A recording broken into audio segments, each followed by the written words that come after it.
Hey y'all, how's it going? It's Cyber Sloan. So today on Top Shelf, I'm going to go over Amagi Brilliant Park. When I initially had the idea for Top Shelf in my head, Amagi Brilliant Park is like the series that I always thought of.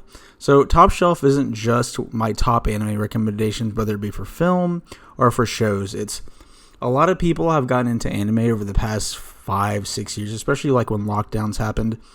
And there's just anime is just, it never stops. There's always this continuing pipeline, especially now. There's so many shows that come out every fall, winter, season, summer and spring, that just, it's a continuous pipeline. So you have all these series that are constantly coming out. You barely have enough time to really keep up with what you're already watching. So there's a lot of series that came out like maybe in the early 2000s, maybe in the 90s, even 80s and 70s that like some people may just not know about. So my big one I've always wanted to do is Amagi Brilliant Park. Amagi Brilliant Park is my favorite all-time comedy anime. Like, as great, as much as I love Konosuba, as much as I love One Punch Man, and all those other great series, like, Amagi Brilliant Park is always the one that stands out the most to me. And it was my first big kind of comedy series that I got into. It's one of those series that if it released today, I think it would have been much bigger than it is. I still think it was pretty popular at the time when it aired in Japan, and it has a pretty strong cult following from what I've noticed today. Like, everyone who's watched it loves it and always wished it got a second season. It's over now, but it's one of those series that, like, if it launched today, it'd be really popular. It's just a great series. If I had to describe, this series is one of my favorite, like in my top 5 favorite anime of all time. And if I had to describe, like, if I had to give you one show on why I loved anime, like is a medium, it would probably be Amagi Brilliant Park. There's so many, the humor, the gags, the characters, everything about this show is just charming. Like, even I'd watched it a couple years ago. I'd seen it probably 2017, 2018, but I watched it again a couple years ago. The series always brings a smile to my face, the humor especially. I would recommend it to anyone. So if you're new in anime and you're looking for some good laughs, let me tell you on why this is just a one to go to. So the story itself, it's about this prodigy genius who, the main character Connie, he's super good looking, super attractive, a super genius, and no one likes him. So he used to be a former child actor. And he has to basically turn around this theme park that all the mascots and all the characters that you see in theme parks walking around in this world, they all exist. They're actual magical creatures, and they thrive off the happiness and energy that people bring into the park. And so Amagi Brilliant Park used to be this great theme park that all these magical creatures use to thrive and have a good living and somewhat of a stable life. And through terrible mismanagement, the park is just going downhill. And so they're just desperate for anyone at this point just to come in and fix shit. So Sento, the first scene is just Sento holding up. The first scene, the show opens up with Sento, just this dutiful, gorgeous, Renaissance looking soldier woman, aiming the gun at Connie, telling him he has to come manage the park, or she's gonna shoot him. It has a great intro.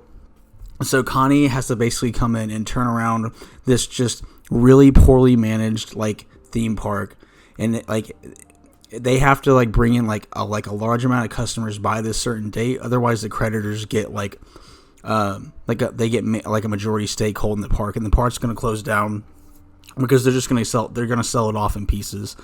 Because a lot of the creditors and whatnot, they don't see the park as profitable, and they don't think that's going to break the agreed upon amount of visitors that have to come in. So you have all these different departments in the park. You have accounting, you have maintenance, marketing, all the mascots themselves, food and services. You have all these different sectors of the park, and they're all managed by all these just different, just crazy characters.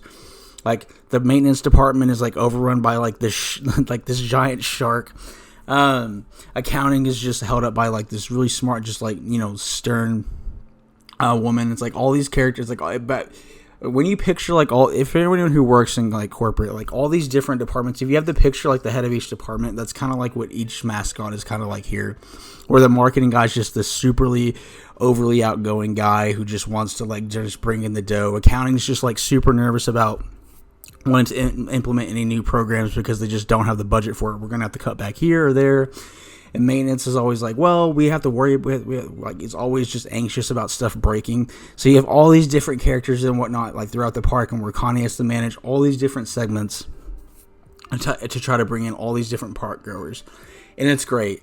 Like, the series itself, like, just, there's so many, like, shenanigans and gags that are just great. Like, so he has to, like, turn around the park, and he has to make all the mascots trust him, because they all hate him at first, because he's just this really narcissistic kind of asshole.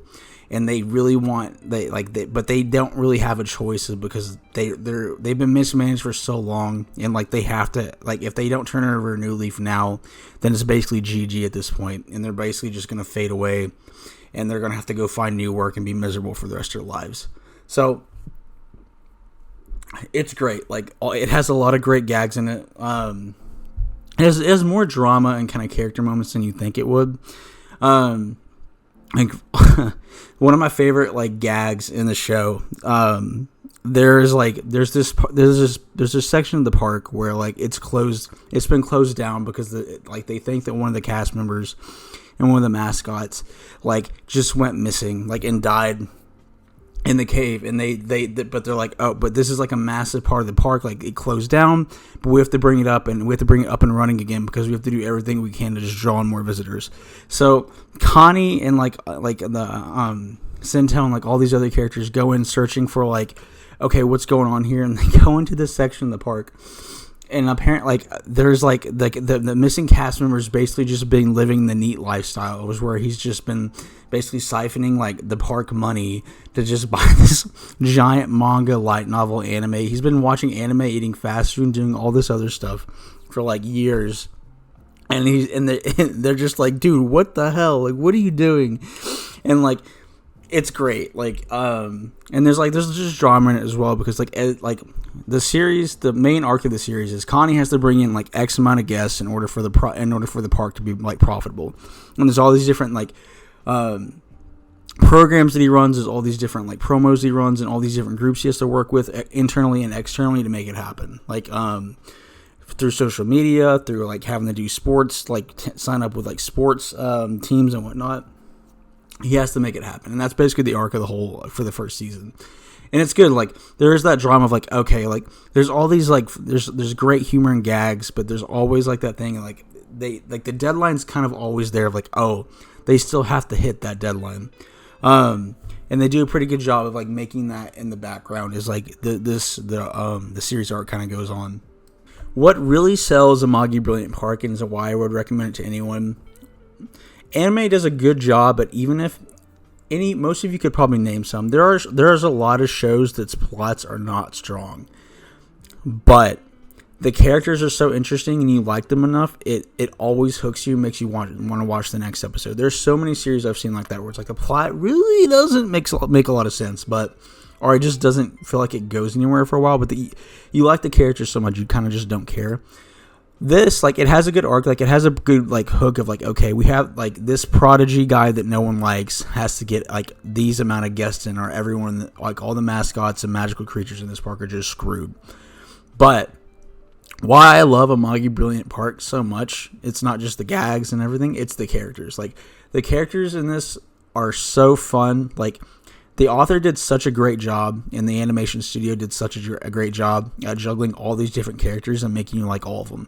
So, like, Connie's like a Giga Chad. Again, he's like a former child actor. He's super hot. Like, he's really smart, has style, but no one likes him because he's really vain, and he knows he's the shit. But which is why no one likes him. Like, he eats his lunch alone. He doesn't really have any friends, and he kind of has, like, a lot of growth throughout the series. It's like, oh. It's like he understands how things work a little bit, and to make people like him and get things done. They have Sinto, who's the main heroine in the series. She's like this dutiful, loyal, like gorgeous badass. Like, she used to be one of, like, the main, like, person who's kind of like, who I wouldn't say is fault, but who's kind of helped oversee, like, the decline. Is like the princess of, like, their, like, fantasy world of, like, all the people who came over, which is Latifah. She's really sick, like, and she just. Like, her energy, like, she feels it more when they have less guests, and she just gets sick really often and just doesn't. She is kind of in charge. She's like the royal family and they got ousted, and you kind of learn in the series as to why. But like Sento is like one of their bodyguards, and she's just like this dutiful, like just badass, just really stern with people. But you kind of see a little bit too of like why it wasn't her that took over the park. She did briefly, but you kind of see in the series like, oh, that's not a good way to like oversee stuff. Then the rest of the cast is just great. My favorite is the trio of Tierney, Macaron, and Moffel. I love these three so much because they're such pests. They're kind of like that group of friends that if you ever had, like, where y'all always had, like, a really fun time that you always hang out with. But every now and then y'all always, like, wound up in trouble, but always had a really good time. That's basically these three. And they're, like, Tierney, which is basically the giant pink cat, like, looks like this, like, oh, like, it's the kawaii, like, cat. And in reality, he's such an absolute mess. Like, imagine it. He's basically like a genius pervert that would give Master Roshi a run for his money. Like, he's really smart, but that man, like, Tierney's after only one thing, and he's an absolute just mess, and he's such a scam artist. It's great. Tierney is probably my favorite character in the show, just because, like, Tierney is such an absolute just menace but like his gags, and he's so hilarious. Like, anytime that he comes across screen, like he'll backstab people all the time, but he always gets what's coming to him every time he does it. It's great. Macaron's kind of like is the sheep. He's kind of like a mix between like Tierney and Moffel, where he's kind of a pervert, but he's also like he's also like this artist and like musician.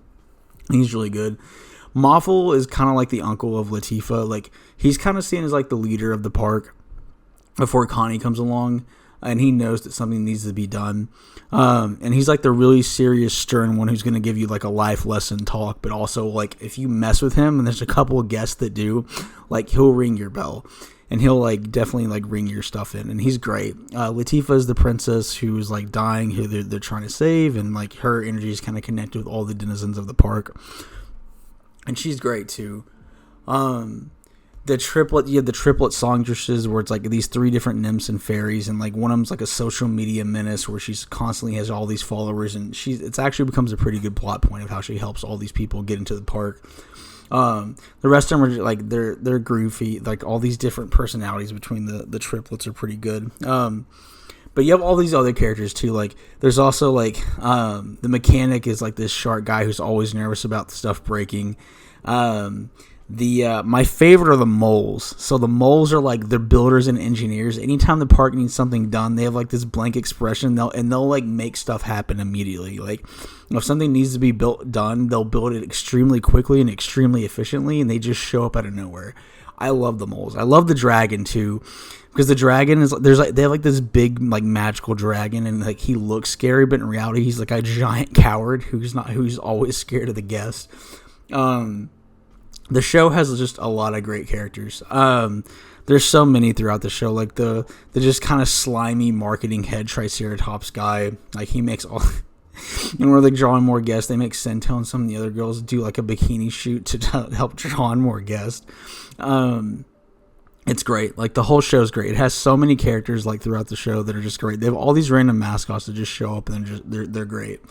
And like again, if you've ever worked like any type of like corporate job or anything like that, there's like, oh, like I know that type of person, like that type of personality. It's definitely there on screen. So like the show's great. It's memorable. It's it's hilarious. Even after all these years, like the gags still make me just laugh. Like they never end. The show always makes me smile even after all these years. Like again, if I had to describe what show, like why I loved anime, and you had to tell me like I had to pick one show to show why it would be Amagi Brilliant Park. There's such a charm to it where it always puts a smile on your face and it makes you laugh.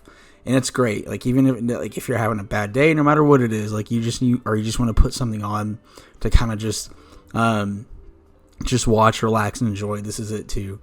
So I own the Blu-ray to it too. Like it's great. I definitely recommend it. You can get it through either if you're in the US, you can get it through Crunchyroll, or you can get it through Sentai's storefront as well. So knowing that, like even though this show's done, so I don't. The series itself is done, so I don't know if we'll ever see a season 2, but my sell to you is this: watch the first 2 to 3 episodes, and I think you'll really enjoy it. The show itself, again, it will definitely make you smile. Like the gags are really good. My favorite, on top of the one where they find the guy and he's basically just been siphoning the park money to basically live out his neat dream.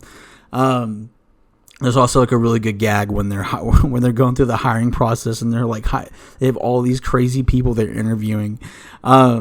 When you watch it, you'll understand. It's great. They have like all these over the top people that show up to like interview for the job, and it's great. They have like a pro wrestler. They have like this guy who shows up who doesn't even speak. He just shakes his head, and he's like this crazy just maniac. They have a serial killer who shows up. It's great. So again, even though this is a show that doesn't have a season 2 and probably won't ever have a season 2, this is one I definitely recommend. It'll bring a smile to your face, and I think you'll have a good time with it. It's a great show. I think you'll have a lot of laughs with it. For those who've seen it, definitely let me know if you've seen it below, if you kind of feel the same way. And for those that haven't seen it, watch the first couple of episodes. Watch the first like 1 to 2 episodes, and if you continue it, just let me know what you think of it. I think you'll like it. I think it'll bring a smile to your face.